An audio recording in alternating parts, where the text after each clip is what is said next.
Burnett and Councillor Simon McClintock. They're both attending the Australian Local Government Association National General Assembly. So we will be following in their activities for the rest of the week too. So next in the... Yes. Yes, sure. Can I please have someone to accept these apologies? Councillor Holzheimer.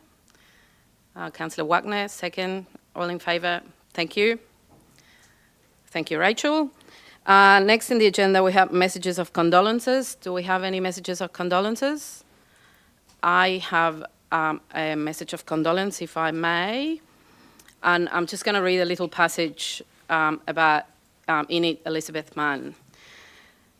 So in June 22nd of this year, Inlet Elizabeth Mann, wife, mother, grandmother and grandmother passed away peacefully in Gladstone at the age of 86. Inlet lived in Benarabi for most of her adult life after she took on a teaching job at Gladstone State High School until she married Gracia Bruce in 1960. In those days, married women had to resign from their teaching jobs once they married. Inlet was a much-loved mother and mother-in-law to Michael and Erin, Anthony and Helen, Robin, Jonathan and Joanne, Philip and Claire. She was also greatly loved Nana and a great Nana.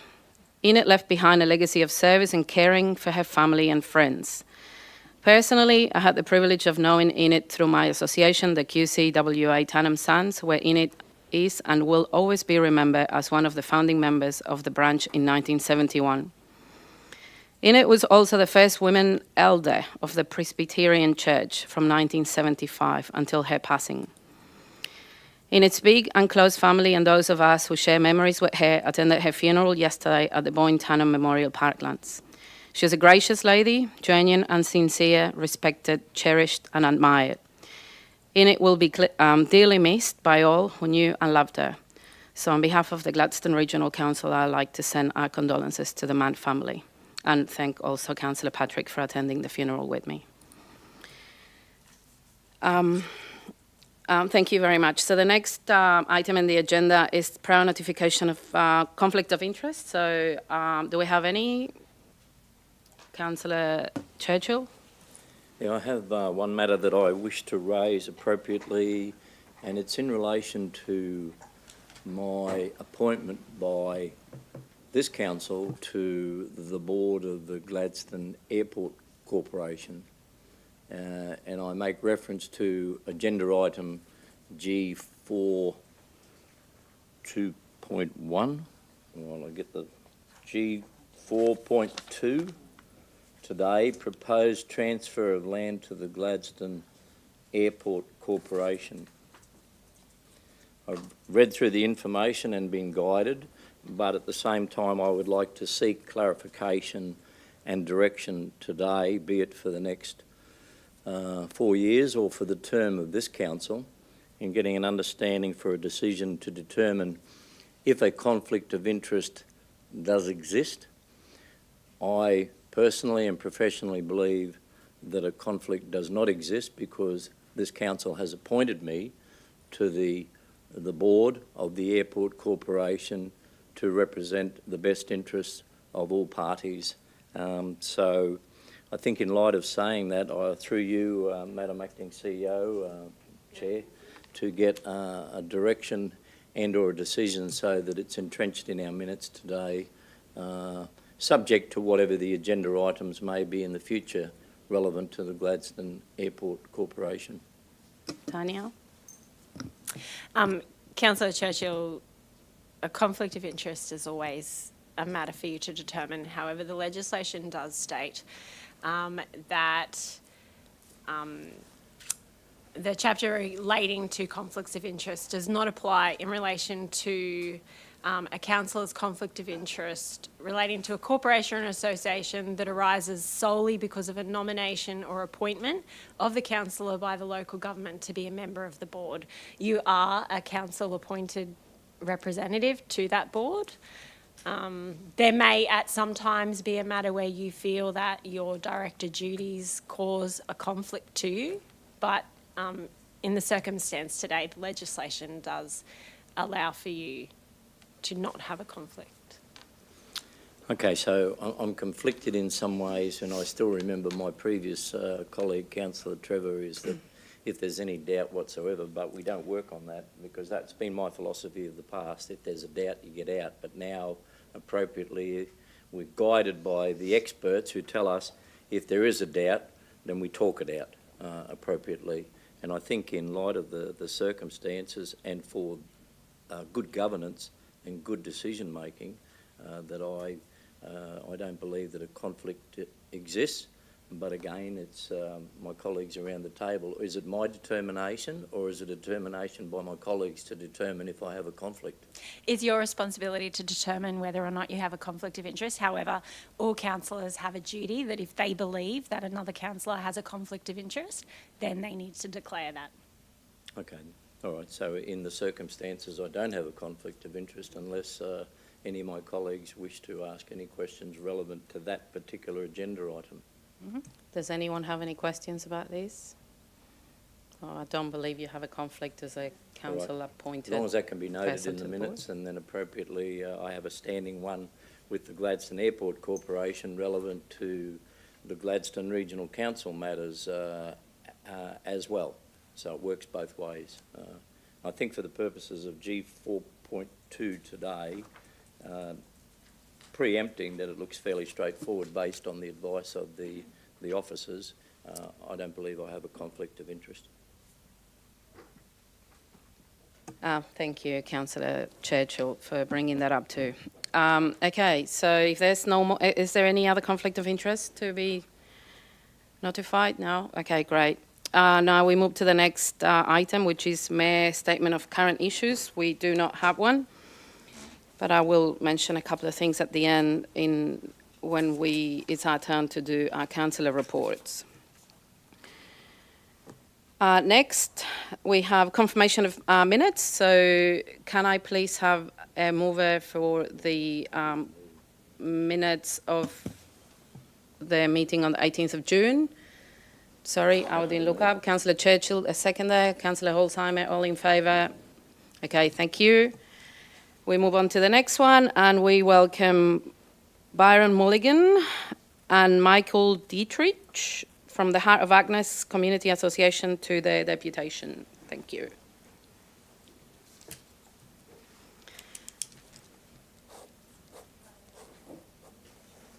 Now, would it be okay if we just go through your presentation and then ask questions, or would you prefer us to do it differently? We'll probably just do it a few minutes just to overview some of the things we've provided already. Okay, well, we'll go through the presentation and then ask questions at the end. Thank you. Yes. Good morning, everyone. Thank you very much. Morning, Byron. Michael. No worries at all. Thank you very much for your time this morning. We appreciate this opportunity to present. Obviously, the council planning scheme review is under full swing at this stage, following this body of work from late last year, but it's always a work in progress, and we look forward to continuing this work and working a little more closely with council on behalf of some of the southern townships.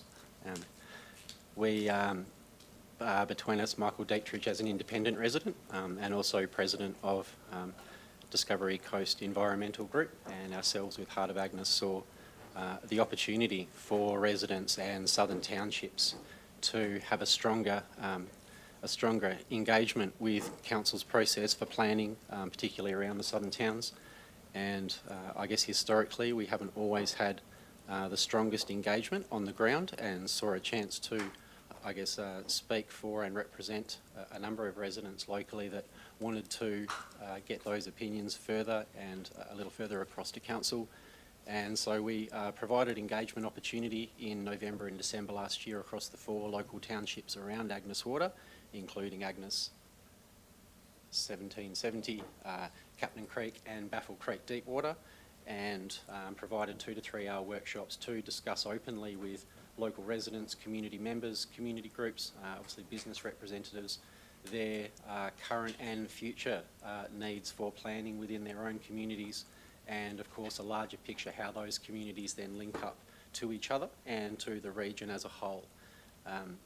We had 113 community members attending over the 4 different workshops, which included 68 members in person over the 4 locations and 45 responses in addition, with an online survey provided to capture further responses from around the region. And the final report of that was presented to Real Planning and Council in February this year. As I said, the objectives of the process really were to introduce to community a little more detail around Council's planning review process, with a view to engage community a little more in that process independently, to engage interest and interest to further their knowledge and skills to communicate with Council ongoing, and to be able to provide a clear and solid recommendation to Council from the conversations and the recommendations that we've had from community. So as you might have sort of viewed in the report we've provided, we had eight recommendations which were fairly clearly presented across all 4 townships, including the online survey. We were fortunate that even with quite lively discussion and even some conflicting points of view, I guess, in the presentations, that overall we had some quite clear recommendations that were true across all 4 townships and all consultation. So we'll just quickly overview some of those today, and then we'd be happy to sort of take questions and to talk a little more about that. I guess from Agnes Water and local townships' point of view, one of the primary recommendations was a separate local area planning. One of the focuses that many of the folks we spoke to was the difference between coastal and rural planning as different to CBD or industrially focused planning. In Agnes Water, we recognised many of the townships that are coastal townships are in par from a planning sense to each other, as different to many of our rural townships. And so we saw Agnes Water having very different needs now and in the future, even to Captain Creek, for example, only being 15, 20 minutes inland. And again, Baffle Creek, Deepwater being very different again. Standing out then, looking at Tannum, even Boyne Valley and other communities that follow that coastal rural planning, Agnes would say that that would probably serve even a larger perspective regionally to follow that coastal rural planning alignment and perspective. For Agnes Water in particular, obviously the village feel of our town being a major tourist attraction and not an industrial or a CBD area, but one that focuses on tourism.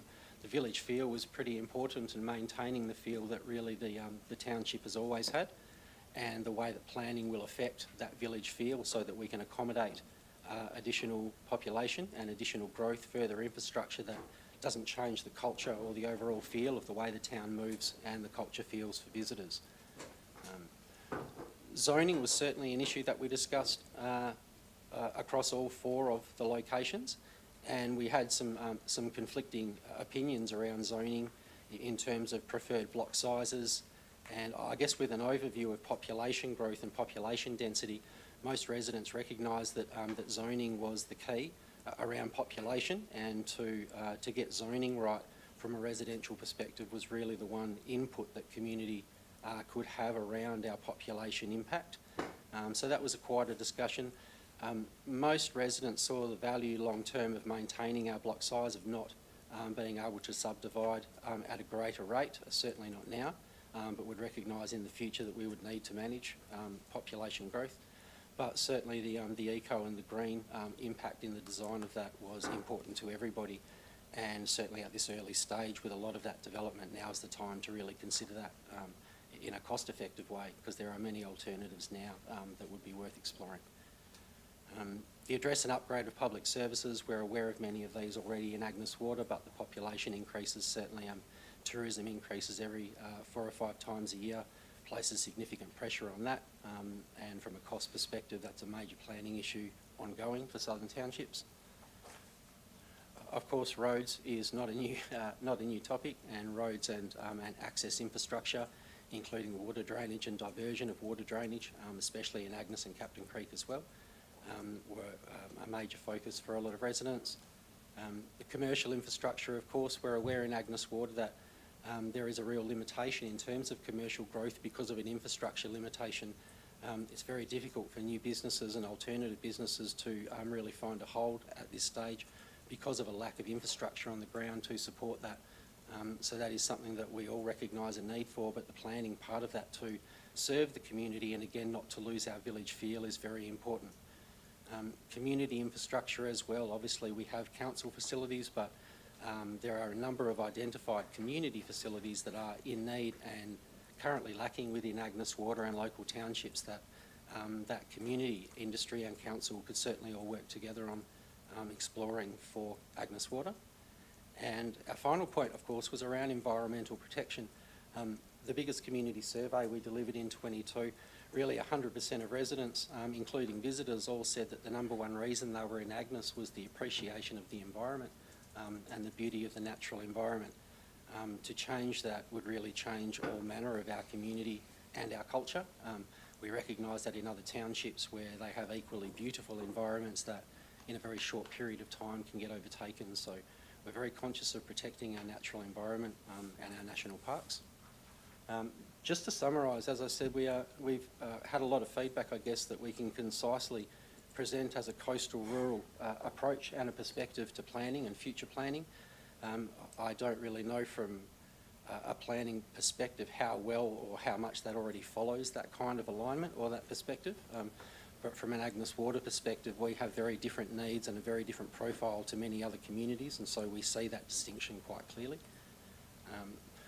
We would like for Council to continue working strategically with southern townships, particularly Agnes Water and Baffle Deepwater, in matters of local and regional planning, and certainly engaging local bodies like DCEG, Heart of Agnes and others in the area to work more closely with community and to explore again with community some of our long-term strategies for environmental protection, managing our population so we maintain our culture and community and the development of services and infrastructure for Agnes Water to stay the way we love it now and in the future.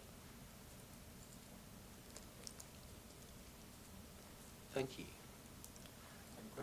Okay, thank you. Will there be, okay, we have Councillor Goodluck. Yeah, thank you. Thank you, Deputy Mayor, and appreciate the presentation, Byron and Michael. I just wanted to touch on the, you mentioned the local area plans, and that's something that we've had many discussions with people in the area, but I just wanted to try and ensure, so the local area plan is a technical instrument within the planning scheme. It's not something that council can just say, okay, we want a local area plan and just do it. We have to be able to demonstrate to the state in order to get a local area plan approved that the ordinary tools within the planning scheme won't be able to accommodate certain outcomes, and that's why we need a local area plan. So I guess there'll be a lot of, and that's where these discussions and engagement can help. If that is something that we need to be able to achieve for particular areas, then we really need to drill down with community and with organisations like yourselves around what is it that the planning scheme, that the outcome that the planning scheme won't deliver under the ordinary tools that are available within the planning scheme, and that's why we need a local area plan. So now it may be the fact that if we identify clearly, which we may well have, what it is, with all these other issues that you guys have touched on, we might be able to address some of those concerns through the ordinary planning scheme instruments, and that would therefore render a local area plan sort of irrelevant, because in order to get a local area plan specifically, we have to be able to demonstrate to the state, as I said, that we cannot do it without a local area plan. So that's just something important to remember. We want to be able to address these concerns and try and get those good outcomes through our planning scheme review, but it may well be that we can do that without the local area plan, and that doesn't mean that we're not going to listen and that we're not trying to achieve those outcomes.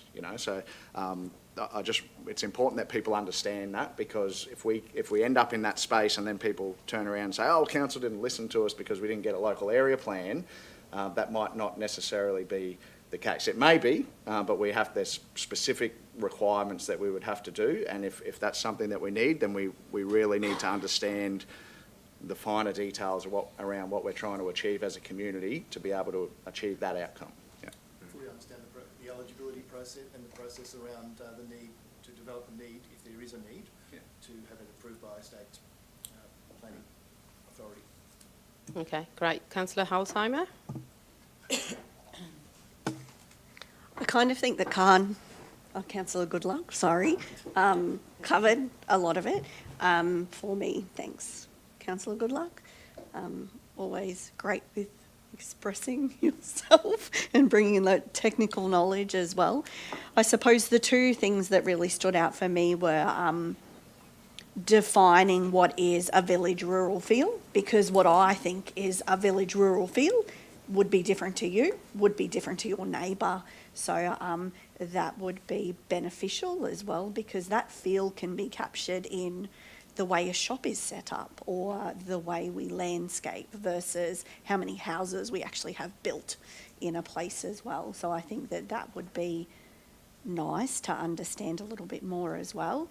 And then my main question is, what does I suppose the 113 that we're talking about here, want next from this piece of work, and the intention of sharing for moving forward with this as well, and bringing this to the council so that we can be exposed to this information as well.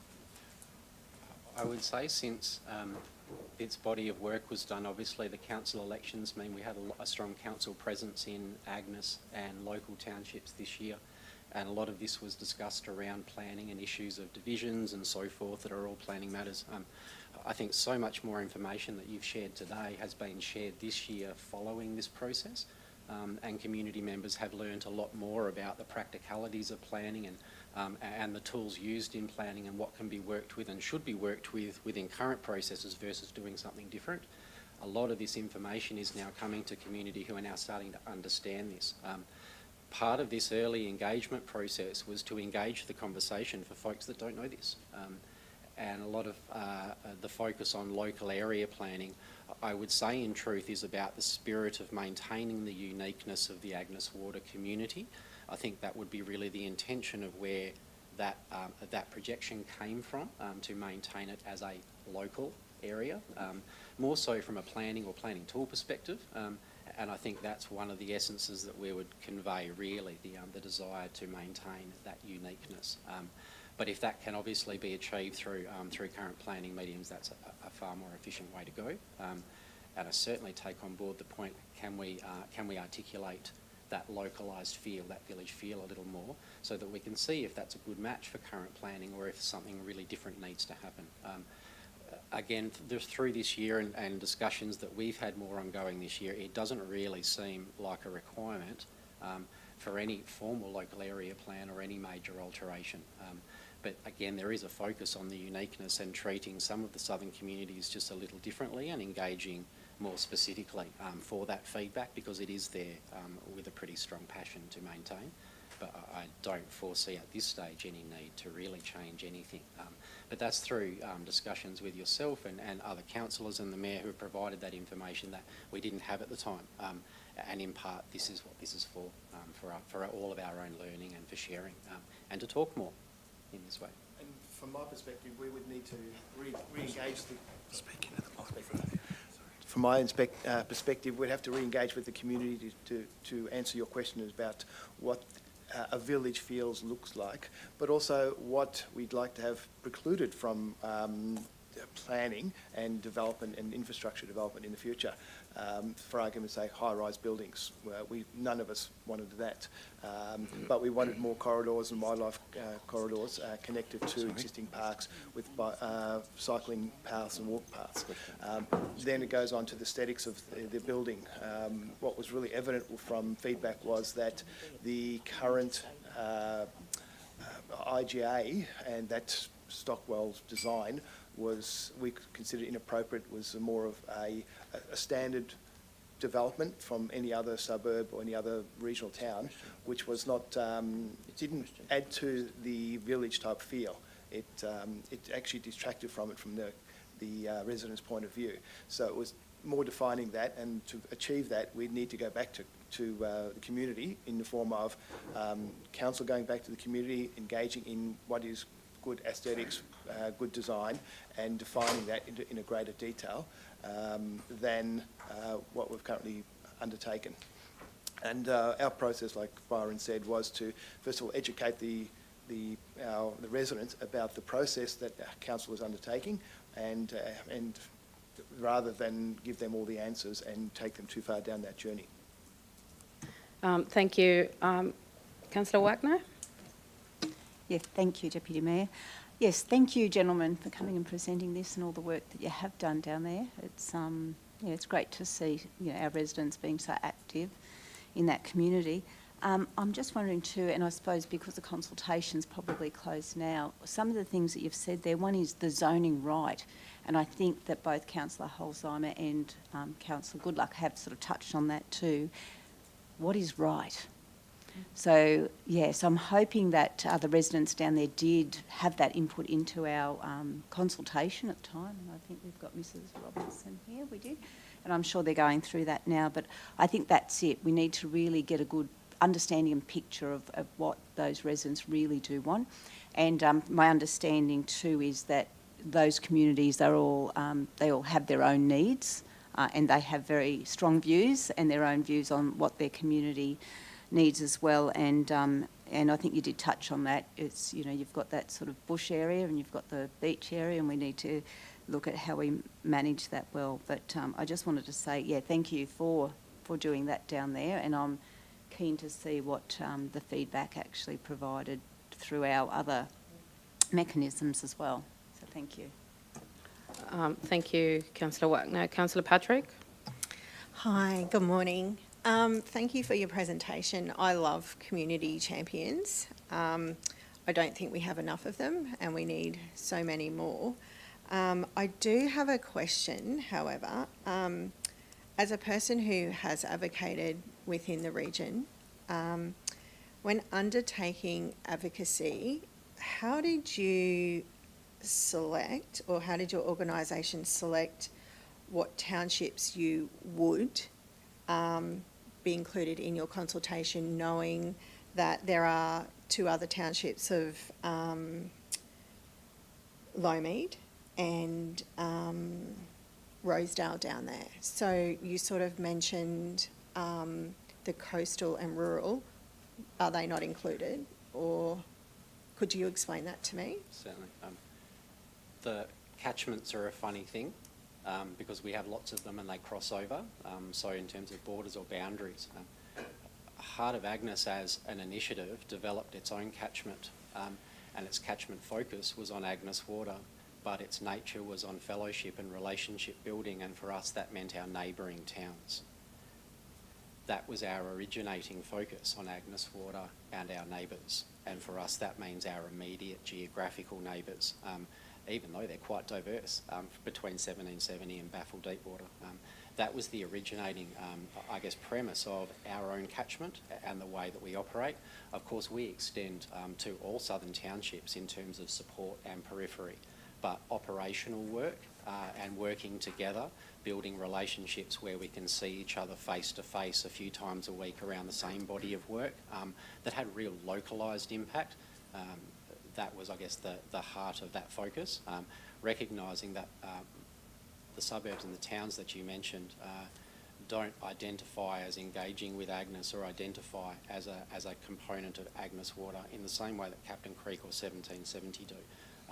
Baffle Creek Deepwater are quite their own community, but certainly recognise Agnes as their immediate neighbour. That was the orientation and why we led this way. Okay, thank you. And the other thing for me, which could be just feedback for you, is in your presentation there were 68 members that attended the workshop. It may be beneficial next time to kind of drill down on what organisations participated in that, what I don't really know from your information, from what sections of those communities who attended, who didn't attend. So that's really important information for us when we're looking at everything in planning. So ensuring that we're getting good communication back from our constituents and regions, it is important to know who is saying what. So for me, the breakdown wasn't quite there. It just didn't quite hit the mark. Consultation, demographics. Yeah, probably, yeah. Down to what extent? Down to what extent? Well, Is it, you do we said- have a list of all participants and who they represent, as both as an individual resident and as an association or business or something like that? It then becomes down to a privacy issue, and Yeah. is it then it's Well, a conflict? I think what I'm trying to say is, so you said that you had 4 consultations? Yes. Is that correct? That is correct. Across 4 different areas. But I know when consultation happens within our region, even though I live at Blain, I might go out to Calliope. So it would just be interesting and I think beneficial for us to know as a council exactly who is attending from where. So it doesn't have to be names, it can be place of residence, as in postcode, Yeah, we can take that on board. That's not Yeah. a problem, and go more granular with respect to demographics. Yeah, Without impinging on Yeah, you don't privacy. need to impinge on privacy. You can definitely list organisations, you can definitely list the number of attendees at each, We have listed the number of attendees. Haven't gone to gender or specifically where they Yeah. reside. Predominantly, we found that most people attended the workshops that resided within that area. There was a little bit of overlap between Agnes Water and 1770. yeah, okay, thank you. Thank you, Councillor Patrick. Councillor Churchill? Oh, yeah. Yeah, thanks, Byron. Thank you, Michael. Thank you for what you do, and thank you for your presentation and your time and effort and commitment. A number of the questions that I had listed here have been asked appropriately by my colleagues, so they're being very proactive on it. But I have a couple of questions I wanted to pose, and another one in the broader scheme of things as a follow-up from Councillor Wagner's question. I've also got a comment to make as well. But if I could just hone in on a couple of aspects at first, and having understood and know what you do, and then when I read through your presentation, over and above the questions that have already been asked, from a Heart of Agnes perspective, you're a membership-based organisation. Yes. So just give us a bit of an idea of how broad that spectrum is of your membership base, if you wouldn't mind, please. Just Certainly. briefly. Yeah, we've had over 70 members in the past. We've got over 30 at the moment because we've really not focused a lot on membership this year. We've been doing a lot of building to work and to launch for later in the year. So we have a pretty low membership base, but our membership base structure is inclusive of all community members. We have individual memberships, family group memberships, groups, not-for-profits and for-profit business, all as individual membership types. And so we look at those demographics as their own members of community. We treat businesses and groups and whole family groups as members of our community as a whole. And so we count demographics in that way because we recognise those individual contributors.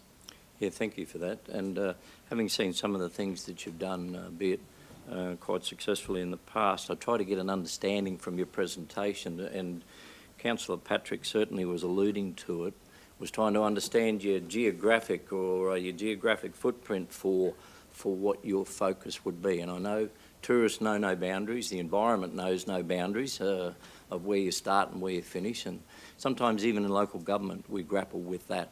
Where do we start with our services, where do we finish, what's best, how it's best to do. But what is your geographic footprint for Heart of Agnes? Because I see Agnes Water 1770, Agnes Water 1770, Agnes Water 1770, but then you've got Captain Creek and then you've got Baffle in there. And then questions get asked, where do you start, where do you finish? Is it the Discovery Coast or...? It was as I explained to Councillor Patrick before. Yeah, please. Everyone has their own catchments, and largely they are asserted through funding or contract or other means.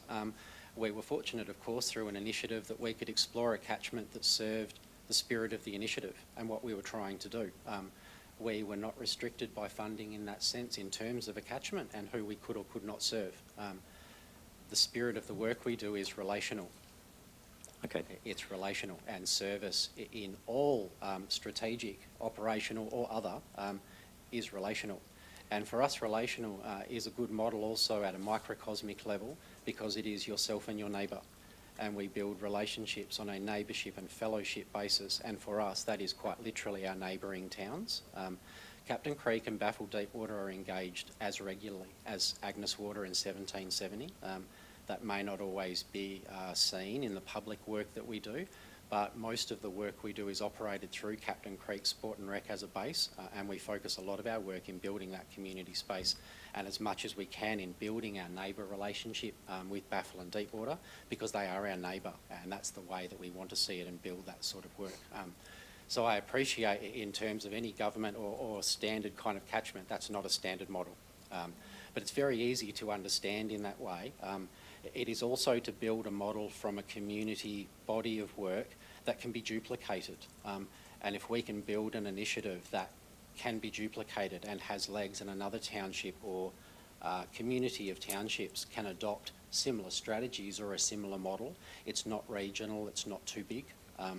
It's very adoptable, and part of the work is for that. It's for adoptability. It's for it to have legs and others to say, we can do that, and to support them to do that. So, Yep, no, thank you for that. And I've just got a comment, and then I've got one more question, if it's possible, please. And I know we've been focused on the planning scheme, but I just want to make a comment because have you heard of the word tactical urbanism? Yeah. Tactical urbanism is about the community's capacity and ability and energy and effort to do something where council is supportive of it and not relying on council to go and do it.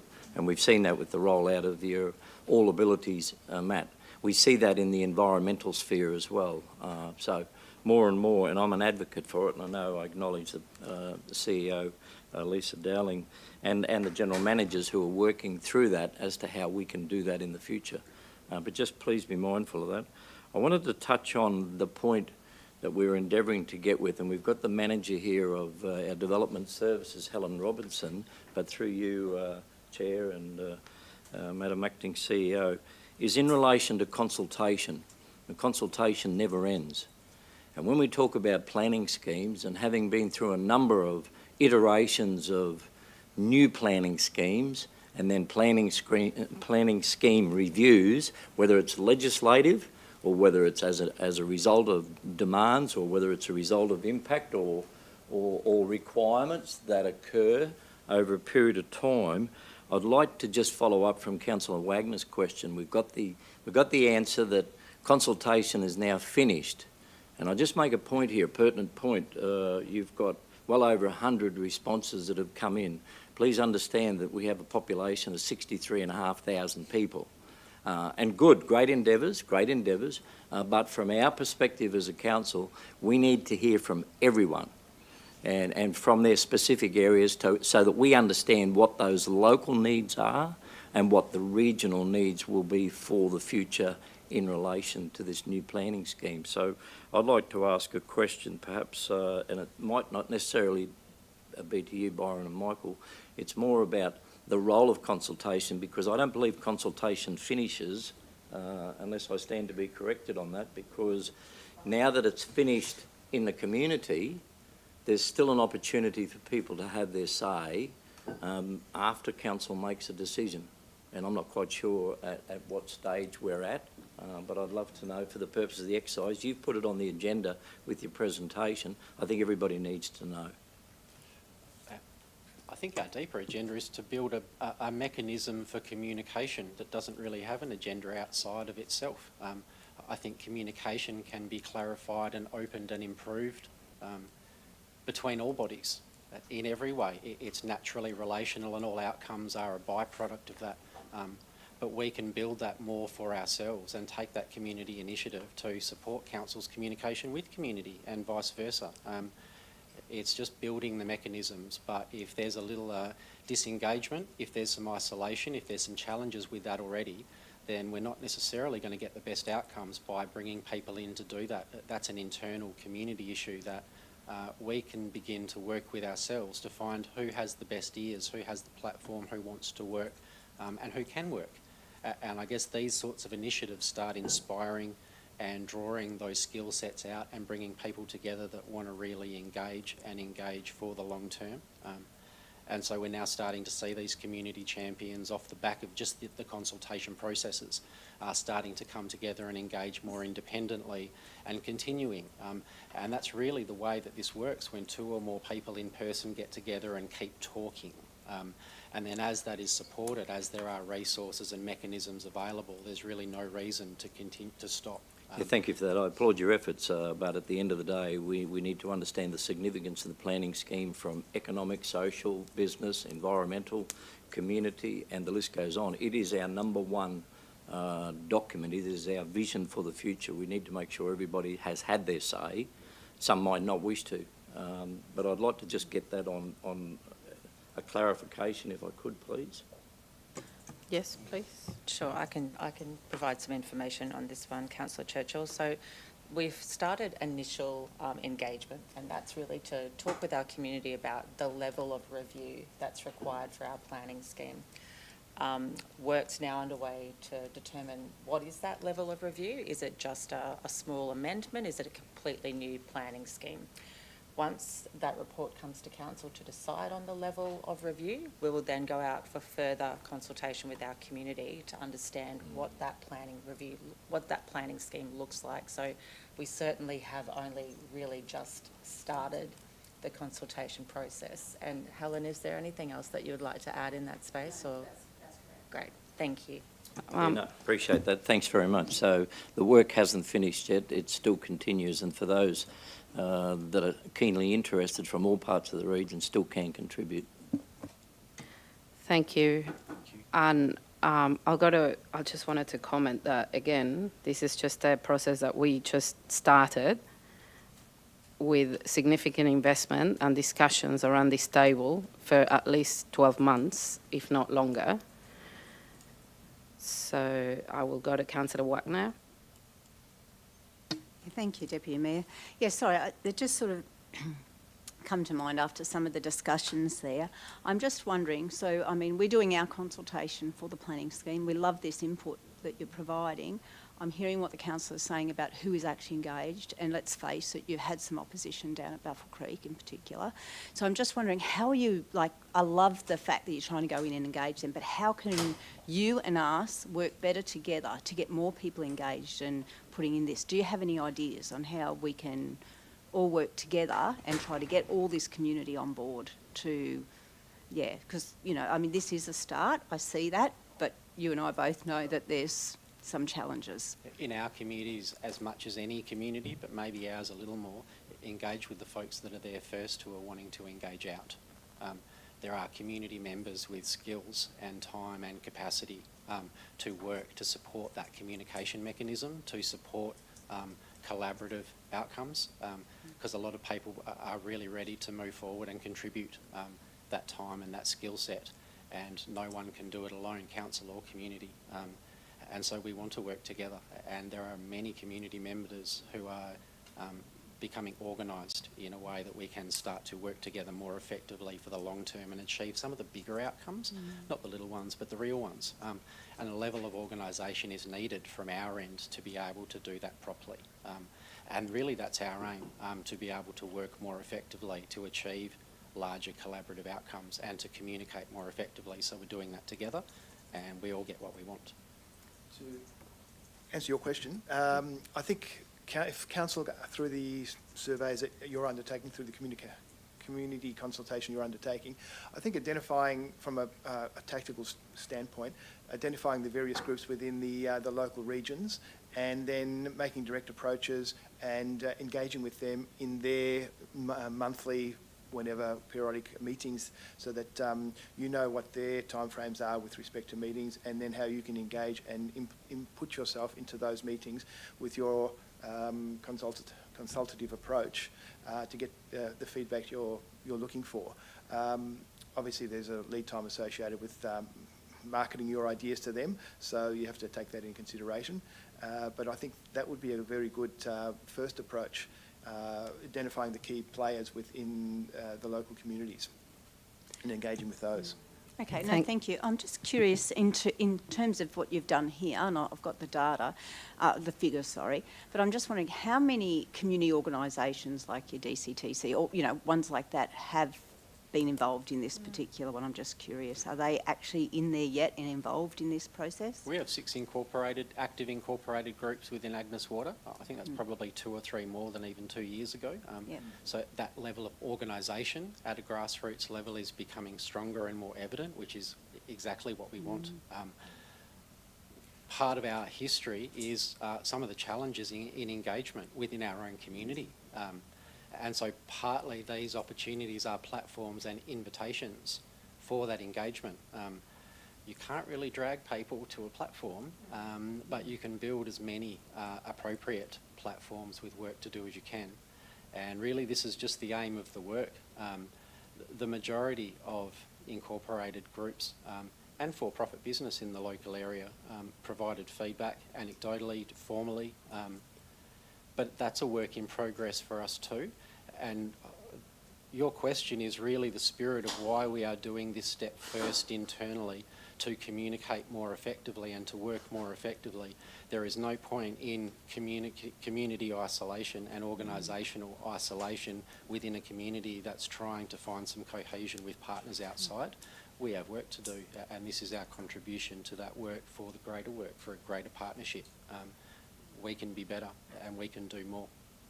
Yeah, no, I appreciate that, but I'm just wondering, like, you've presented this to us, like, these are the community views, but I'm just curious how many are already involved now? Like, I'm trying to get an idea of just how strong these views are just yet. Are there other views? I suppose that's where all, you know, like, because the data is, you've got over 100, you know, which is reasonable. You know what I mean? And I'm sure that over time that when you do build this, you know, capacity and want, it'll get better. But you've presented a report to us today that these are the views. So I'm just trying to get my head around Who that represents. Yeah, that's Yes. it. And I suppose that probably goes back to Leanne, yeah. Yes. So I think maybe for, you know, future presentations, one is, you know, we'd love to, I'm sure the council would love to work with you because we don't want to be falling over each other for consultation either, but I think that there is some good synergies there. But yeah, when we come here, we will be having to ask those questions to get in our mind, is that right? Like, yeah, not that we doubt you, but for us, we do have to ask those questions. It's an appropriate question. Yeah, so Can I please go to Councillor Goodluck? Thanks, Deputy Mayor. Just a little off topic. How's the Moby Mats project going? The Moby Map project is the community engagement tool of Agnes Water, and if you watch it all day, you will talk about access and inclusion, and it is fabulous. And it is an iceberg. It is not at all about access and inclusion. It's about community engagement over the mat.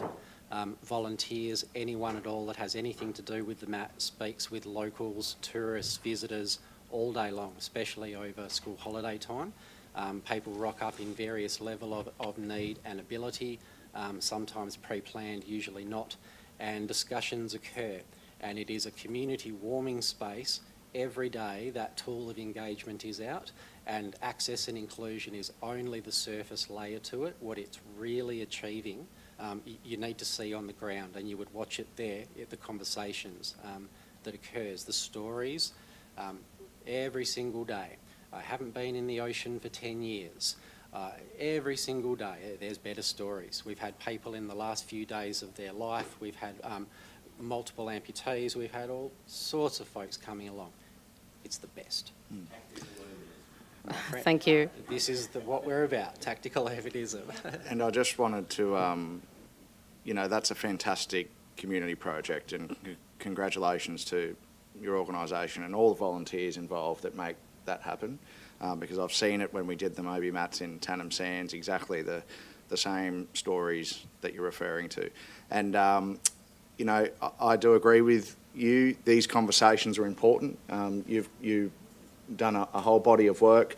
Not everyone's going to agree with you, and there'll be other bodies that might have different views, but it's always valuable for council. Our job is to listen to everyone, and we're certainly, the more engagement and conversations we can have with more diverse groups, the better our base of knowledge can be, and hopefully the better decisions we'll be able to make. So thank you for your efforts, and just like council, you will have people that don't agree with you, and we will listen to other groups equally and as much and as often as we will listen to heart of Agnes. But and great work on the Moby Mats, guys. It's an awesome thing to see. Thank you.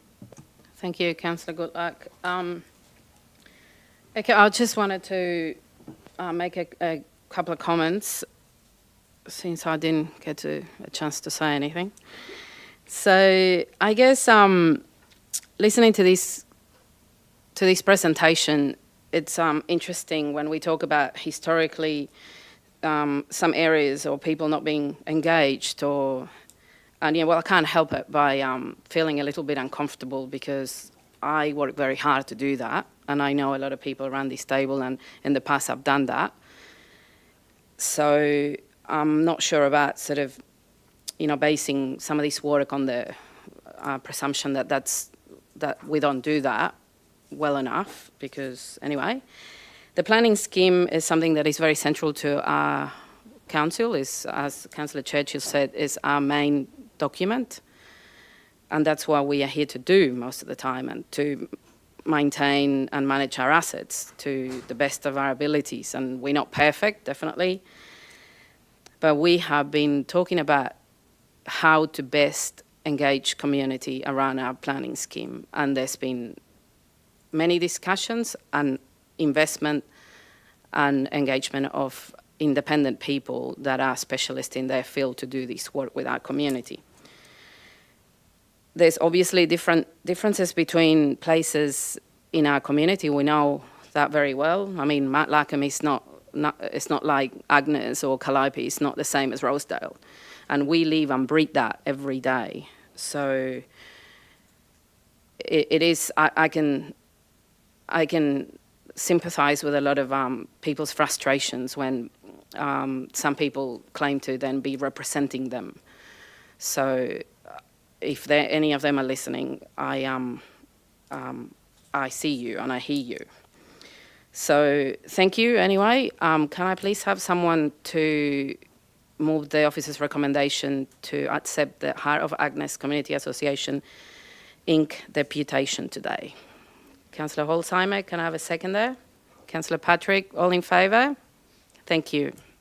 Thank you, Byron, and thank you, Michael.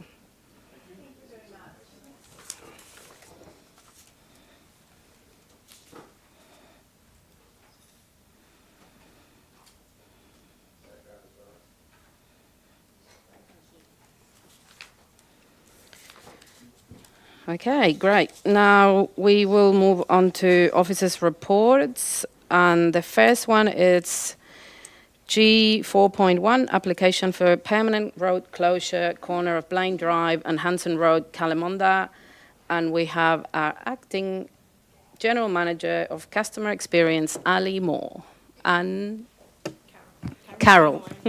Carol Greenway, who is our Land Management Officer. Welcome. Thank you, councillors. So the purpose of this report is for you to consider supporting APA Group in applying for a permanent road closure, and this is for the area of land that's in the road reserve on the corner of Blain Drive and Hanson Road, Callemondah. Council's consideration is of the proposed section of land and the current and future use of the land as a road, and whether the construction of the Gladstone City Gate station would inhibit future development of this intersection. The land is owned by the State Government, Department of Resources, and managed by Council as the road manager. Applications for road closure are assessed and approved by the Department of Resources. We have been advised by the applicant just in the last week that they are pursuing a different avenue and as a public utility provider under the Gas Supply Act to deliver the Gladstone City Gate station. However, we are still seeking the resolution to support APA Group's application for permanent road closure. I do have Carol with me, who's been liaising with APA Group on this matter, and take any questions that you have. Any questions? Just a point of clarification more than anything, and I think it's in the terminology of the wording of your recommendation. I'm not opposed to the recommendation. In actual fact, totally support it. But the fact that they're seeking to determine if we can get that permanent closure of that area, but we're not the ones that approve it. So I just want to get an understanding here at this stage. This is not an approval process, but your word was that council support the application, or Or is it, when I read further into the information, making a determination that the Department of Resources, who are the Queensland Government's the owner of it, were actually seeking to determine whether we were opposed to it? So it's more a terminology thing than anything. It's not an approval. We're supporting the application on behalf of the applicant, or are we indicating to the state government that we're not opposed to the application being approved? If you understand where I'm coming from?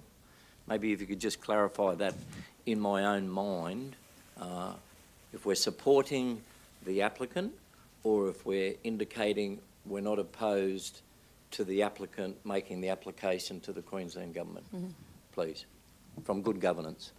So the terminology support comes from the actual application form, so you're right.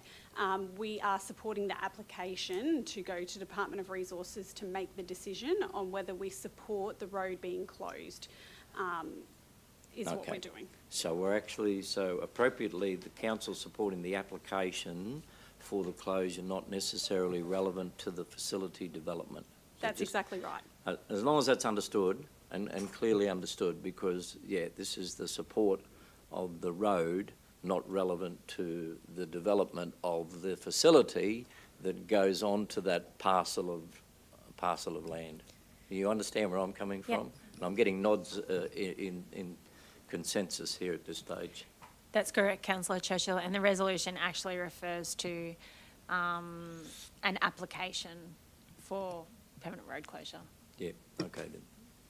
Yep, no, I'm happy, well, that's Councillor Goodluck. I'm happy to move the recommendation, but I'll wait for any other questions if you want. No, can I have a second though in the meantime? Councillor Goodluck, is that you want a second or ask a question? Both. No question. Councillor Wagner. Yeah, thank you, Deputy Mayor. Look, I'm just wondering, I'm still trying to get my head around exactly where it is, to be quite honest, but tell me, who is impacted by this? So the APA group have approximately 700 customers. The location is on the corner of Blain Drive and Hanson Road.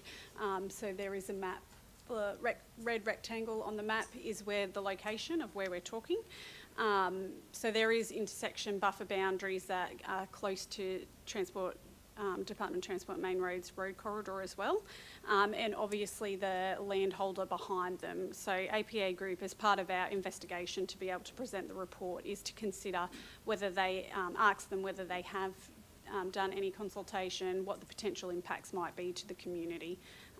So they've worked through that. As part of Department of Resources process, should they progress the application, they will have their own steps around community engagement and consultation as well. Okay, no worries. Thanks for that. You changed your mind, Councillor Goodluck? I just say, this is introducing a 10% hydrogen blend into the LPG lines that service 700 customers in our community. It really is a great project, and we will have hydrogen in Gladstone. I think there's only one other community in South Australia that has a similar project like this, but we will have hydrogen running through the pipes, servicing our community, cooking meals or heating hot water systems, whatever they're used for. So I think it's a good project. We're not the decision makers. This is just a supporting application. I don't anticipate that there'll be a large amount of people that are really impacted, in fact, if any. So I'm happy to support the motion that Councillor Churchill's moved. Councillor Davis. Thank you, Deputy Mayor. I've just got one quick question. If we support the application, is there any impact for council services by that road closing? No, and that's the process that we go through when we receive those applications. So we undertake all internal consultation to look at the future use of the area, what services are in the vicinity that we already have and whatnot. So at this point in time, no impact. Thanks, Ellie. Anyone else has any questions? I just wanted to, I guess, again, to reiterate that we're not actually making the decision, which is I guess, not opposing it from our understanding, and then the department will move on to doing any other consultation with neighbouring stakeholders. That's my understanding. Is that correct? Yes, that's correct. Wonderful. So we have the motion to support the officer's recommendation. It's moved by Councillor Churchill, seconded by Councillor Goodluck. All in favour? Wonderful. Thank you. Okay, the next item in our agenda is G.2, proposed transfer of land to Gladstone Airport Corporation. We still have Ali and Carol Greenway, Land Management Officer. Thank you. Thank you, Deputy Mayor. So we present this report to you today to consider the transfer of these parcels to the Gladstone Airport Corporation. The two parcels, as described in the recommendation, are at the end or adjacent to their runway. So following corporatisation in 2012, all parcels of land relating to the airport transferred ownership from Council to the Gladstone Airport Corporation, with the exception of these lots. The Lot 2 does contain our Port Curtis Cemetery. So given the proximity to the cemetery and the configuration of the lots, there was initial uncertainty between Council and the Gladstone Airport Corporation about how these should be managed, and the problem was left to be outworked at a later date. In 2015, it was anticipated to reconfigure the lots, which created a third lot. And since then, we've had correspondence with Gladstone Airport Corporation to request that Council transfer the ownership of the two parcels adjacent to their runway to them. We seek your resolution to do this under Section 236 of the Local Government Regulation. We take any questions. Councillor Wagner? Yeah, thank you very much for the report, and it was pretty thorough, so thank you.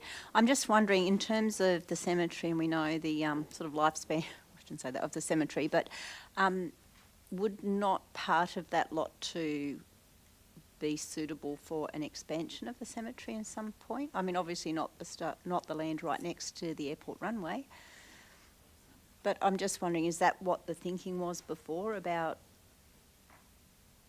I'm just concerned if we, like does include the cemetery at the moment, and if we do that, like there is land in there that I believe could be used for expansion. I believe it's not for the entire lot, it's just for a portion of the lot. So obviously we'll retain the major lot where the cemetery is. I'm just looking at the boundary of Lot 2. Oh, sorry, I'm just looking at the boundary of Lot 2, which does seem to take all but the little triangle that's Lot 1, though. So why wouldn't we have reconfigured that? Lot 2 is not in the resolution. No, that's what I was about to say. So it's for the Lot 1 on SP 271689 and Lot 1 on RP 617719. So in the first picture, there's the red triangle, which is Lot 1. Yep. And then in the second image, Lot 1 is the blue section. So it's those two, the red triangle and the blue image in the second one are the two that we're proposing to transfer. Oh, okay. Yep, no worries. Thanks for clarifying. Councillor Holzheimer? I'm supportive of it being, of the motion.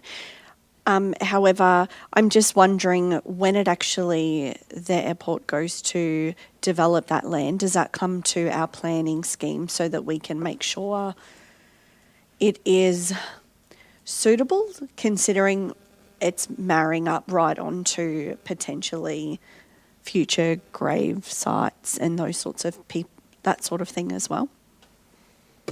Yes, it would.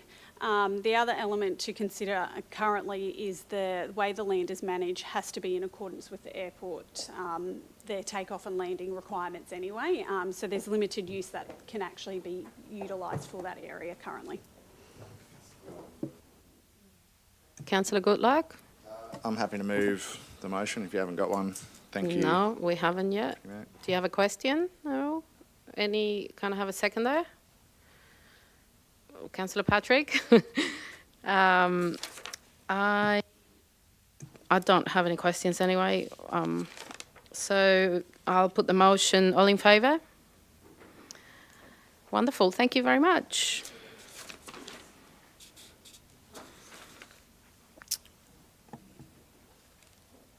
Next item in the agenda is G.3, council attendance at the National Rural Health Conference.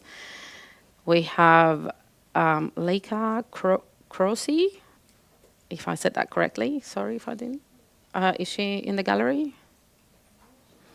Or we'll have Ali take her place.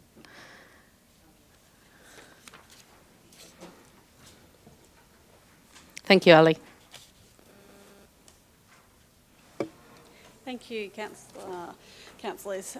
So this report is tabled for you so that we can receive and approve for Councillor Natalia Muscat to attend and represent the Gladstone Regional Council at the 2024 National Rural Health Conference in September, located in Perth, Western Australia. This conference focuses on building healthy, sustainable rural communities and offers council the chance to gather information and expand our networks and to enhance our advocacy for our region's health ecosystem. Health is a strategic priority for council, which seeks equitable, fit-for-purpose, affordable healthcare solutions for the Gladstone region. I take any questions you may have. Councillor Goodluck. I'd just like to, I'm happy to move the motion unless someone else wants to, but also to congratulate and thank Councillor Muscat for your attendance. I know you've been a part of the local rural health working group for a long time, and I've got no doubt that this will give you the opportunity to network with many other local government areas and possibly see how other areas are tackling some of these challenges and hopefully come back with some valuable insights and ideas around other ways that we can collaborate within our own community to hopefully continue to get better outcomes. So happy to support your attendance at that conference. Thank you. Can I have a mover? Councillor Davis. Thank you, Councillor Goodluck. Also, we have been given the opportunity to present an abstract on the work that we have been doing so far, especially around the health connector, which hopefully will start operating after, well, in this next, well, already this financial year, as the 2nd of July. So thank you very much. So is there any other questions that I can answer or that we have now? Leica, is that right? Yeah. No? Sorry, for the minutes, can I just confirm that Councillor Goodluck was the mover and Councillor Davis the seconder? Yes. So I'll put the motion to the floor. All in favour? Thank you very much. Thanks, everyone, for your support. Now, we'll move to item G 4.4, tender 72-24, Gladstone Wastewater Treatment Plant Inlet Distribution Structure Upgrade. So we have Jessica Rosso, Acting Manager, Contracts and Procurement. And this is a new role for you. Congratulations, correct? Thank you. Yes. Just filling in at the moment while we're doing our permanent recruitment for the Yes. Manager of Contracts and Procurement. Wonderful. And Sarah Hunter, she might not be here. Sarah Hunter online, Manager Capital Program. Thank you. Thank you. To you. This report is seeking a resolution from Council to enter into a contract with Silverstrand Developments regarding the portions of work for the Gladstone Wastewater Treatment Plant Inlet Distribution Structure Upgrade. So a tender process was undertaken for this work. It was split into two separable portions of work, and the invitation to tender allowed for companies to submit proposals for either one or both sections of the project. Just a little bit of background there. In 2022, the detailed design for this work was undertaken. So we're now looking to move into the next phase. We've got separable portion A, which was the early works, and separable portion B, which is the principal contract. There were 4 offers received during the tender process, and the proposal submitted by Silverstrand achieved the highest ranking for both portions of work, following technical and commercial evaluations. The value of this contract is $8.7 million. I'm happy to take any questions. Councillor Davis. Thanks, Jess. Just a quick question. Roadpack is a local firm, is that correct? I'm not sure, I'm sorry. Sorry. That's correct. ROPAC are a local firm. Was there any, with the tenders, was there a process where there wasn't, one of the tenderers could not do the timeline, or like with all the tenders, was there a timeline for the selection of who was given the tender or who's recommended for the tender? From my Sorry, Jess. I was just going to put forward that ROPAC only put forward an offer for the first portion of the tender, so they didn't tender on A and B. They only put a price and an estimate forward for section or portion A. Ah, okay, thank you. Councillor Churchill? Yeah, thank you for that.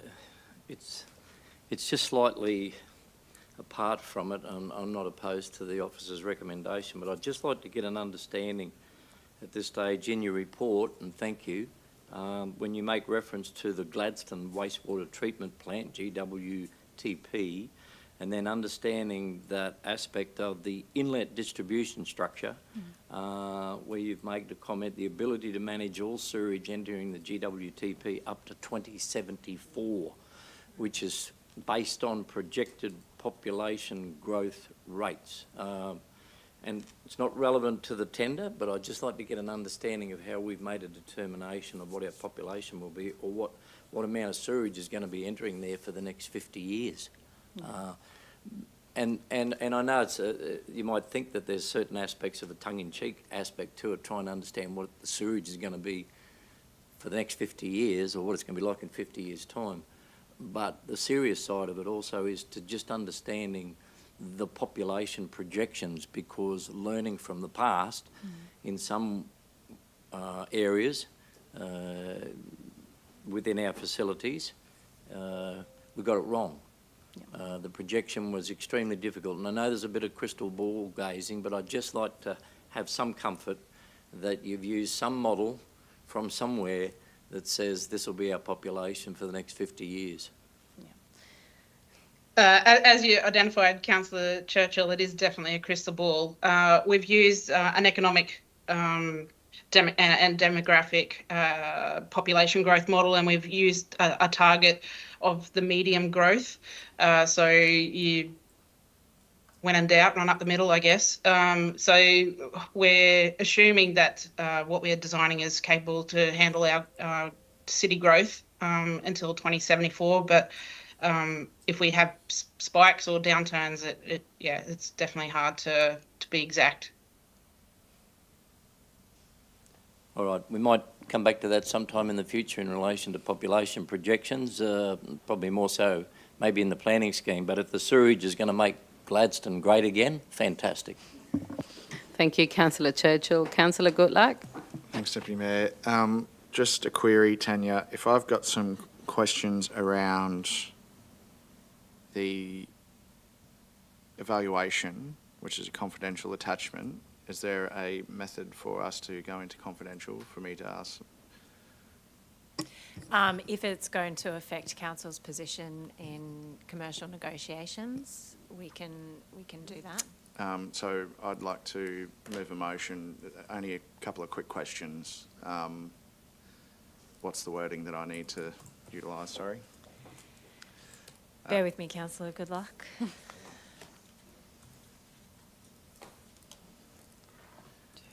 Section.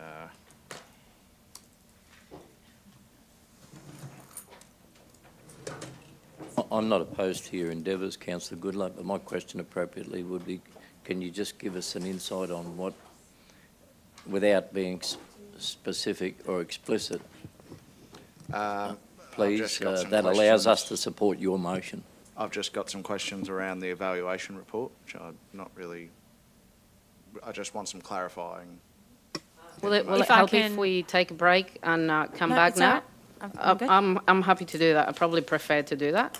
So if we take a morning tea break and then sort all this out and come back and do that? You'll have to adjourn the meeting, given that we're in the middle. Yes, thank you. I'm happy to second that. Thank you. All in favour? Thank you. We'll be...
I've lived in Gladstone for almost 3 years now, and I really love the scenery and beautiful beaches that we have. I enjoy being active in the community. I play rugby league for the Gladstone Women's Wallabies team as well, so I enjoy getting out there, making friends. Yeah, it's a pretty good team. We're better this year though, so that's good. So I'm also on the committee for the Youth Council. It's a really rewarding experience. I would definitely recommend it to our upcoming future youth as well, to encourage them to speak about issues that impact society and their thoughts and feelings. Issues such as mental health, bullying, environmental issues as well. I think that they're pretty big issues. Being a part of the Youth Council provides me with the platform and resources to enforce better change for our youth and our community. It makes me proud to put on my uniform every morning, every time that I get up out of bed, get ready, and it just makes me really happy to be part of a big organisation that's trying to be there for the community. I was really excited when I got the phone call. I was like jumping up and down. Oh, Mum, got the job! Yeah, she was really excited. She was really happy for me, so it was a proud parenting moment for them as well, for my parents. And yeah, I just felt really overwhelmed and really grateful that I was given the opportunity to kickstart my career with council. So I'm grateful to be here. My name is Stefani and I currently work for GRC as a business administration trainee for the Biosecurity and Environmental Health Department.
Sign up to Council's disaster and weather event warning system. Receive alerts about emergency news, severe weather events and other public safety alerts via SMS or email. Registering to the disaster messaging system is free. To register, visit Gladstone Regional Council's Region Watch website and click on the Register for Warnings button. Get ready, Gladstone. Take the steps to protect what's most important to you. Let's be better prepared and protected for emergencies and disasters.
Gladstone Regional Council are committed to fostering a proud, involved and engaged community. The Gladstone Regional Council Community Investment Program provides financial support to local community initiatives, projects and events which promote community connections, regional enhancements, community celebrations and community education. For more information on the Community Investment Program, visit gladstone.qld.gov.au. Gladstone Regional Council. Connect, innovate, diversify.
I've lived in Gladstone for almost 3 years now, and I really love the scenery and beautiful beaches that we have. I enjoy being active in the community. I play rugby league for the Gladstone Women's Wallabies team as well, so I enjoy getting out there, making friends. Yeah, it's a pretty good team. We're better this year though, so that's good. So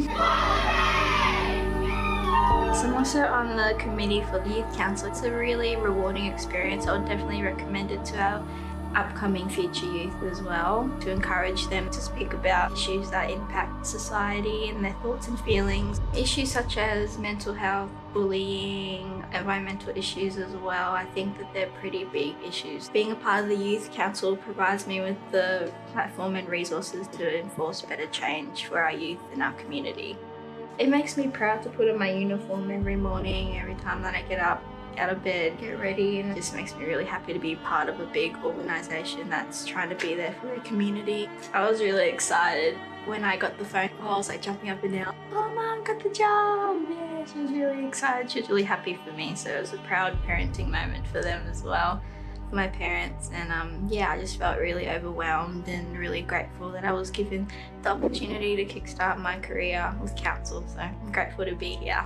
My name is Stefani and I currently work for GRC as a business administration trainee for the Biosecurity and Environmental Health Department.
Sign up to Council's disaster and weather event warning system. Receive alerts about emergency news, severe weather events and other public safety alerts via SMS or email. Registering to the disaster messaging system is free.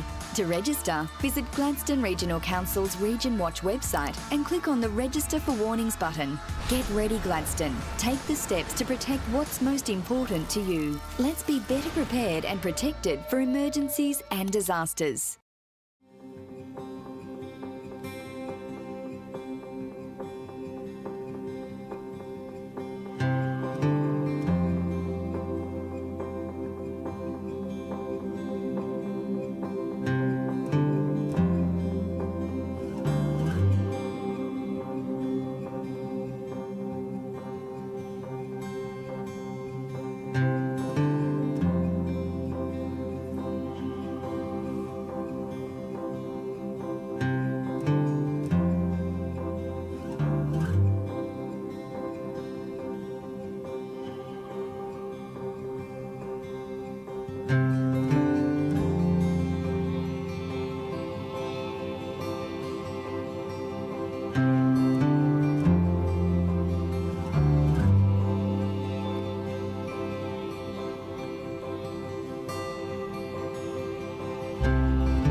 Gladstone Regional Council are committed to fostering a proud, involved and engaged community.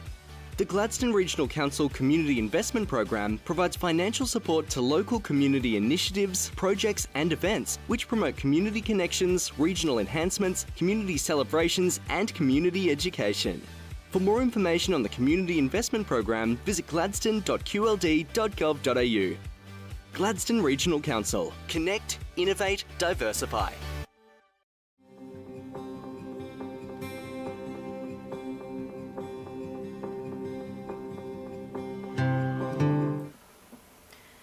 Welcome back. We are still on item G 4.4, tender Gladstone Wastewater Treatment Plant Inlet Distribution Structure Upgrade. And I will go straight to Councillor Goodluck that has a motion to go into confidential. May I jump in? Thank you. Just prior to entering confidential, just spoken with Councillor Churchill, and we just want to come back with the clarification on the modelling used to predict the future requirements of the sewerage. So I'll just pass to Sarah with an answer on that question. Yeah, thanks, Jess. Sorry about before, Councillor Churchill, but my brain went blank. Our economic and population growth data is generated by REMPlan, so quite a reputable and recognised population growth projecting organisation. From that data, we use that to model what size infrastructure we are building so size of pipes and size of the concrete structure for the inlet distribution system. So there is some play in the size to allow for growth, but it is based on an organisation that does economic and population growth data.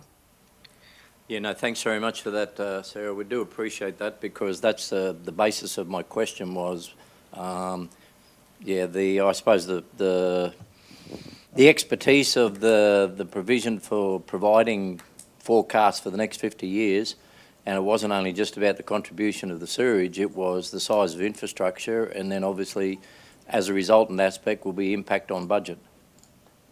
But thank you, appreciate that clarification. I'm sure others will as well. Thank you, Councillor Churchill. We'll now go to Councillor Goodluck. Thank you. Thank you, Deputy Mayor. I'd like to move that the meeting be closed in accordance with Section 254J G of the Local Government Regulation 2012 to discuss negotiations relating to item G/4.4 Tender 72 to 24 Gladstone Wastewater Treatment Plant Inlet Distribution Structure Upgrade, as public discussion on the matter would be likely to prejudice the interests of council. Okay, great. Can I have a second there? Councillor Holzheimer. All in favour? Anyone against? No? Okay, great. We'll go into confidential. Very brief, thank you.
I've lived in Gladstone for almost 3 years now, and I really love the scenery and beautiful beaches that we have. I enjoy being active in the community. I play rugby league for the Gladstone Women's Wallabies team as well, so I enjoy getting out there, making friends. Yeah, it's a pretty good team. We're better this year though, so that's good. So I'm also on the committee for the Youth Council. It's a really rewarding experience. I would definitely recommend it to our upcoming future youth as well, to encourage them to speak about issues that impact society and their thoughts and feelings. Issues such as mental health, bullying, environmental issues as well. I think that they're pretty big issues. Being a part of the Youth Council provides me with the platform and resources to enforce better change for our youth and our community. It makes me proud to put on my uniform every morning, every time that I get up out of bed, get ready, and it just makes me really happy to be part of a big organisation that's trying to be there for the community. I was really excited when I got the phone call. I was like jumping up and down. Oh, Mum, got the job! Yeah, she was really excited. She was really happy for me, so it was a proud parenting moment for them as well, for my parents. And yeah, I just felt really overwhelmed and really grateful that I was given the opportunity to kickstart my career with council. So I'm grateful to be here. My name is Stefani and I currently work for GRC as a business administration trainee for the Biosecurity and Environmental Health Department.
Gladstone Regional Council are committed to fostering a proud, involved and engaged community.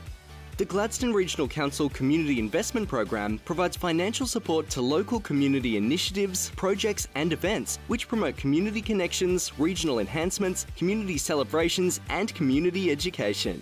For more information on the Community Investment Program, visit gladstone.qld.gov.au. Gladstone Regional Council. Connect, innovate, diversify.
Sign up to Council's disaster and weather event warning system. Receive alerts about emergency news, severe weather events and other public safety alerts via SMS or email. Registering to the disaster messaging system is free.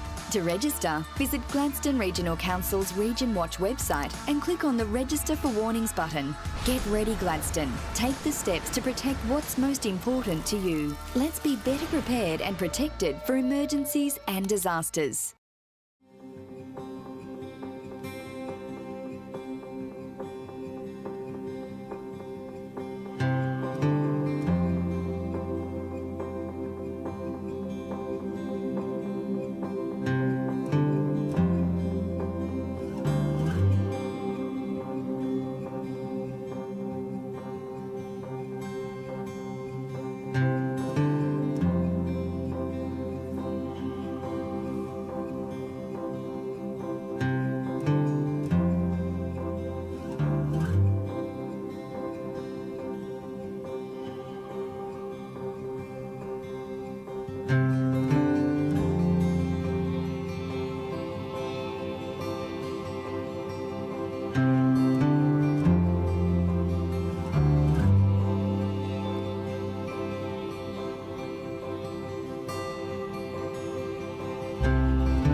I've lived in Gladstone for almost 3 years now, and I really love the scenery and beautiful beaches that we have. I enjoy being active in the community. I play rugby league for the Gladstone Women's Wallabies team as well, so I enjoy getting out there, making friends. Yeah, it's a pretty good team. We're better this year though, so that's good. So I'm also on the committee for the Youth Council. It's a really rewarding experience. I would definitely recommend it to our upcoming future youth as well, to encourage them to speak about issues that impact society and their thoughts and feelings. Issues such as mental health, bullying, environmental issues as well. I think that they're pretty big issues. Being a part of the Youth Council provides me with the platform and resources to enforce better change for our youth and our community. It makes me proud to put on my uniform every morning, every time that I get up out of bed, get ready, and it just makes me really happy to be part of a big organisation that's trying to be there for their community. I was really excited when I got the phone call. I was like jumping up and down. Oh, Mum, got the job! Yeah, she was really excited. She was really happy for me, so it was a proud parenting moment for them as well, for my parents. And yeah, I just felt really overwhelmed and really grateful that I was given the opportunity to kickstart my career with council. So I'm grateful to be here. My name is Stefani and I currently work for GRC as a business administration trainee for the Biosecurity and Environmental Health Department.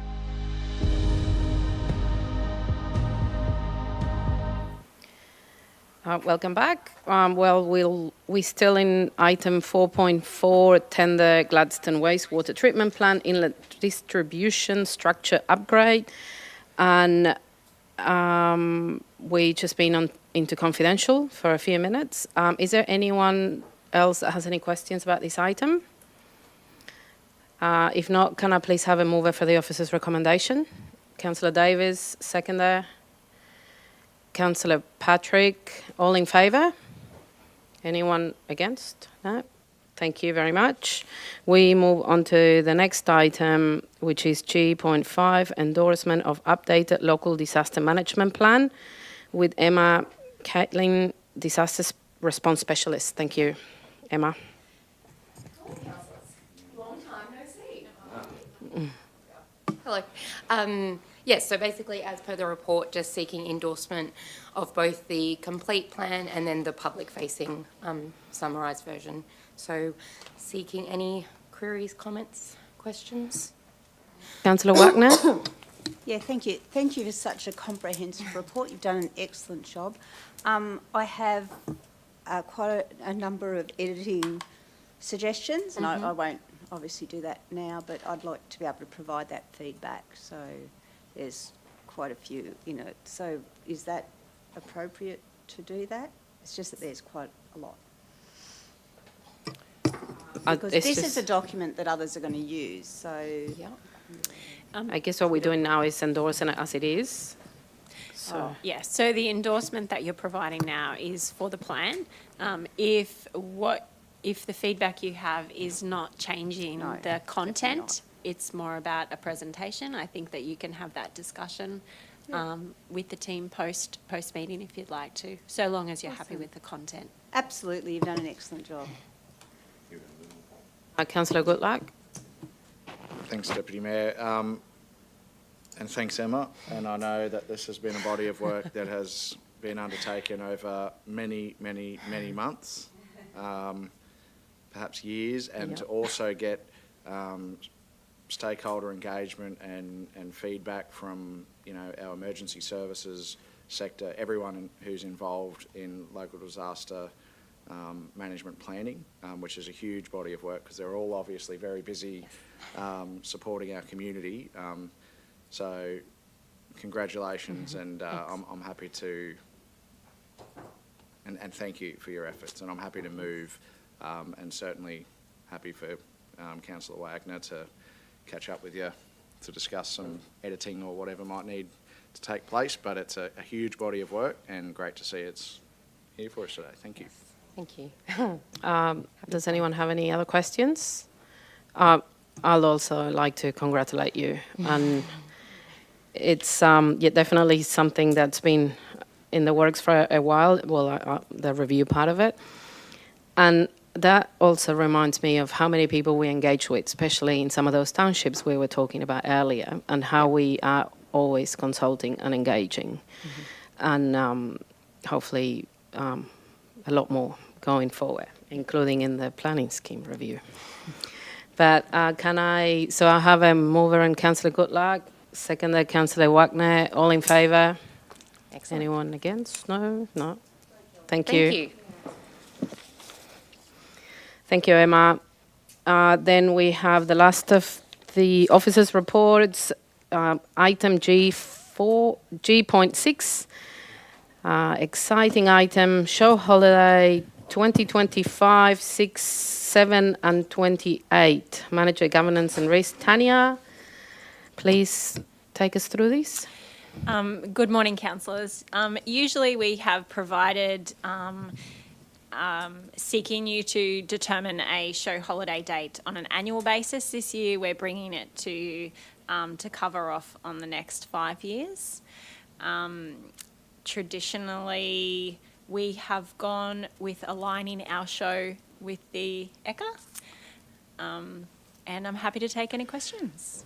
I'm happy to move the recommendation, but I would like to seek from the colleagues that we remove Monday the 14th of August 2028. And but again, I'm not opposed to the idea of putting a long-term plan in place to ensure that the show holiday is well and truly recognised for all the reasons that we have it. But the reason I'm asking for to remove 14th of August 2028 is there will be a new council of the day elected in March 2028, and I wouldn't like to think that we'd be making a decision for what they might think is appropriate for their community at that time in 2028, when we know what, at this particular stage, what has worked quite well. But that's only a suggestion at this stage, because the next council elected in March 2028 should make a determination what would be best for their public holiday in 2028.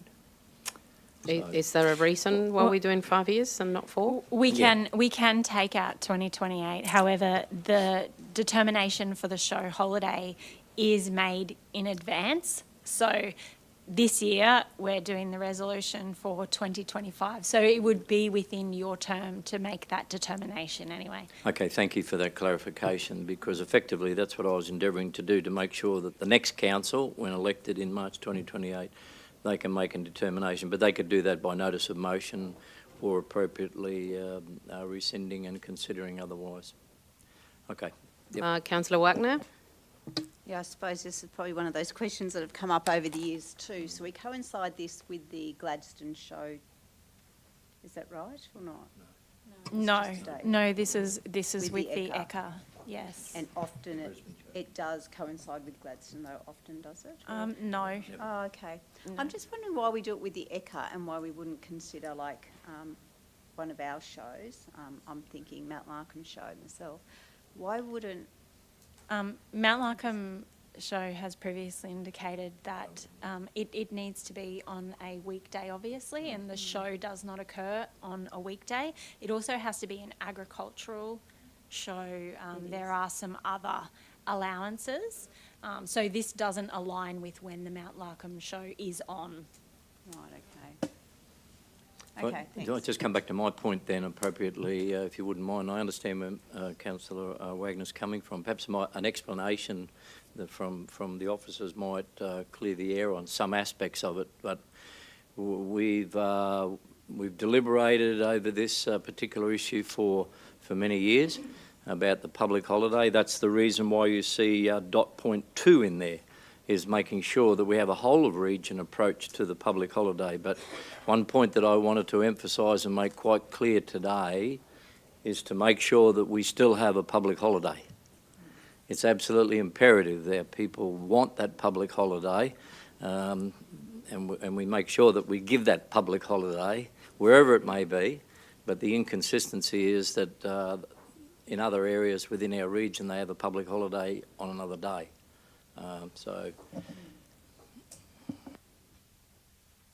Councillor Goodluck? Thanks, Deputy Mayor. Look, no one loves public holidays more than I do. So I don't know about that.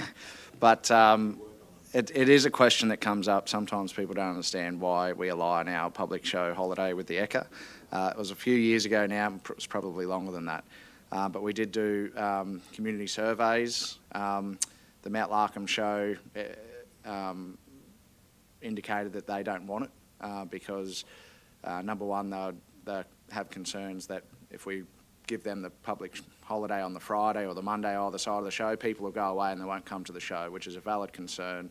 The Gladstone show is often on a Wednesday or a Thursday, I think, and we, in our surveys and community engagement that we did, the overwhelming indication from community members that responded to it was that they wanted a long weekend for the public holiday. They didn't want the public holiday to be on a Wednesday or a Thursday. They wanted it on a Monday or Friday, so, you know, they could spend a long weekend with their families and, you know, do whatever they want to do. So we're limited in options. We've only got really the Brisbane ECA, or I think there was another one there, the Queensland Royal show. But in past years, that's when we've aligned it to make sure we're in line with that community sentiment that was given to us through that engagement, that they wanted the long weekend. And we still, I believe, talk with the Gladstone Show. If the Gladstone Show comes to us one day and says, hey, we're going to put the show on a Friday or a Monday or something and try and line it up, I'm sure we'll be open to communication with the Show Society around realigning that. Yeah, I do Councillor have Wagner. another question back, and I appreciate that it's a long weekend, but as you know, when you camp and it's raining and it's cold in winter, what's to stop us then from having the public holiday in a more, I suppose, better climate type time of the year?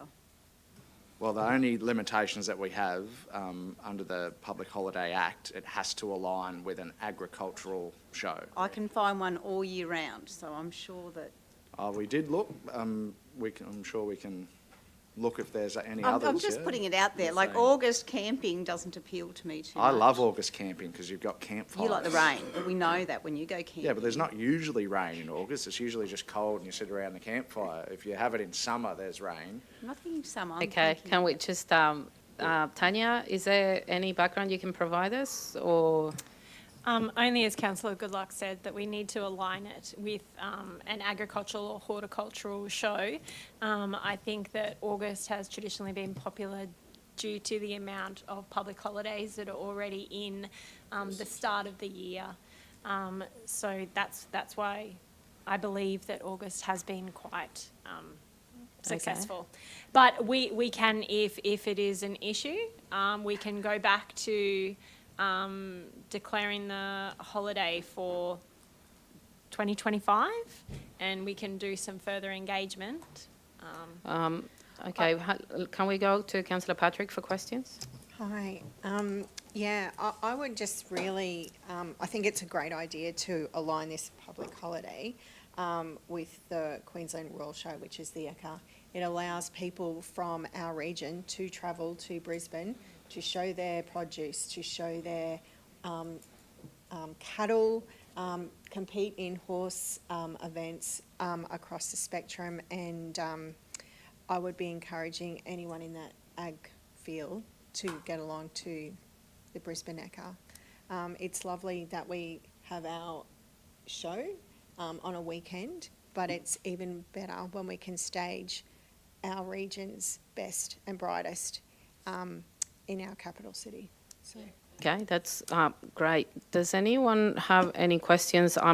Would you like to move the officer's recommendation, Councillor Patrick? Yeah, I'm happy to move I moved the motion earlier, Madam Chair. Sorry, my Remember, apologies. I moved the motion earlier on the proviso that we would consider removing the one in August 2028. Yep. So I'd already moved that on that basis of considering moving that one. But as was indicated to me, we understand that we have to make the decision in advance. So my motion still stands. You want to No, my put an motion is to amendment move the forward officers- to the officer's recommendation? My motion was effectively to move the officer's recommendation and have a discussion about the 14th of August Yep. 2028, which was resolved by Tanya appropriately that. Okay. So you'd like to move the recommendation as it is absolutely in the report? But based on the principle that dot point number 2 is the one that's got to be the imperative one for the future. In the dot point 2, advocate for relevant state and federal agencies to recognise a show holiday to apply across the whole of Gladstone region. Because when we can satisfy that particular point, I believe that we could come back at a later time, this council or the next council, to determine if there is a need for change.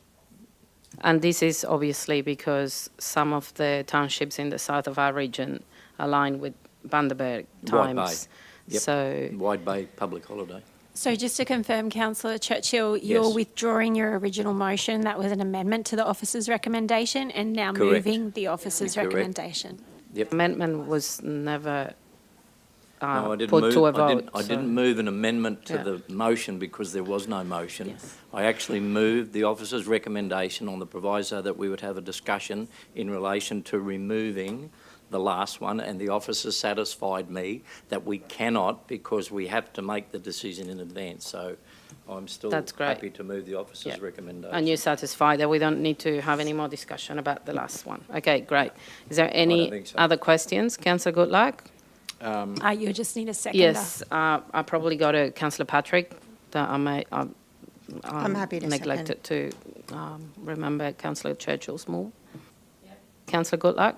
I was going to second, but Councillor Patrick's got that covered. But I was just going to say this is, we're moving this for the next 5 years, but should we want to do some more work, or if Councillor Wagner can find any other better options, we can. Mount Isa agriculture. Any time in the future, we can come back and reconsider. But this locks it in for the time being, anyway. Yeah. I think we were just trying to make this a more streamlined process instead of having this come every year. And for the last considerable amount of years, we've been making the same decision. Doesn't mean we need to continue, but I think I'm satisfied with this as well. So can I put this to the vote, or do we have any questions? No? So can I see, are you all in favour of the officer's recommendation for this item? Anyone against? No, thank you. And that concludes the officer's reports, and we move on to G5, councillors' reports. Does anyone have a councillor report? Councillor Wagner? I'm not sure if it's actually a report or should it be in, I don't know, I'll just raise it and you can tell me if I'm wrong. A few of us councillors went up to the CWA up the Blain Valley for their day up there recently and had a great time, and they've done an excellent job. But it was raised that the CWA in Gladstone just celebrated its 100 years. So I just wanted to sort of congratulate them and acknowledge that the work that they've done over the years. That's perfectly fine as your councillor report. Thank you. I have some things I'd like to highlight, but I would like to go last. Is everyone else happy? Okay. Just wanted to highlight a couple of important things that have happened in the region in the last 2 weeks. On Wednesday, 19th of June, we have a citizenship ceremony, and we welcome 58 new residents to our region. Citizen ceremonies are always a great activity, and we do them with great pride, and we welcome those new citizens again to our region. The 2025 apprentice and trainee candidate information session also happened on that same day, where we had lots of information available for people that want to engage in our trainee and apprentice programs, which keeps getting better and better, I believe. On the 22nd and 23rd of June weekend, we had two also major events in our region. The World Science Festival, which has been happening every year and attracts lots of people, especially young people. So congratulations to the Entertainment Centre staff and everyone that was involved in assisting with that. And again, as we just mentioned, the Matt Lackham show. And I believe Councillor Wagner opened the show, and we had a couple of councillors present. Again, for what I've seen, I wasn't able to attend, but it was a great success. On 26th of June, GAPDL was announced the eco-certified destination, which is some sort of certification. And I believe Councillor Patrick attended the event on behalf of Councillor Davis. Congratulations, GAPDL, for this achievement, and I'm sure this is going to contribute greatly to our tourism industry. We also had Careers for Net Zero Roadshow, where our Mayor attended and spoke. So thank you very much for that. And upcoming, we have National NAIDOC Week, and we're going to be celebrating. We started already this morning with the Elders Breakfast. And NAIDOC Week is a week to celebrate and recognise the history, culture and achievements of Aboriginal and Torres Strait Islander peoples. This week is an opportunity for all Australians to learn about First Nations cultures and histories and participate in celebrations of the oldest continuous living cultures on Earth. So please, if you have time and want to have a very informative and I guess community building activity coming up in this week, especially is school holidays. So we have a number of events starting, well, this morning, but then we have a NAIDOC Service and Cultural Expo at Phillip Street Precinct on Wednesday, and I believe that goes for most of the day. There's going to be lots of activities and celebrations, so make sure that you go. We're also going to have on Sunday, the 7th of July, an official opening to the NAIDOC exhibition at our Gladstone Region Art Gallery and Museum, and that is at 10:30. On Monday, the 8th of July, we will have our official NAIDOC flag raising ceremony, which will be just outside our building here in 101 Gundun Street, and it will be at 9 o'clock. We will, apart from, there's also a couple of workshops on Friday, because I'm booked in one of them. I love weaving. So please just check our Facebook page, and there's information about how to register on the details on those events for NAIDOC Week. On Thursday, the 4th of July, there's a Marine Rescue Queensland Gladstone launch celebration, so congratulations. Saturday, the 6th of July, we have the Queensland Training Awards at the GECC, and this is great that it's happening here. I believe it happens in different locations around central Queensland, but this time is in Gladstone, and we will come together to celebrate the achievements and stories of the region's finalists and winners of the Queensland Training Awards. And what else do we have? On Thursday, the 11th of July, there's a community dinner organised by the Queensland Community Alliance, and the theme is How We Win Change for Our Community. Please check them out on their website for more details. And last but not least, one of our biggest events in our calendar year from Friday the 12th to Sunday the 14th of July is our Luminous event. So I should say our award-winning event, Luminous. So please make sure that's in your calendar, and there's lots of things happening. I don't think I have to explain what Luminous is. Everyone knows, and it's a great event, a great pride of our region, and thank you today, Acting CEO, but normally General Manager of Lifestyle and Community and Lifestyle, that is at the helm of organising that event. So with that, unless there's no urgent business, no notices of motion, no confidential items, I will declare the meeting closed at 11:21.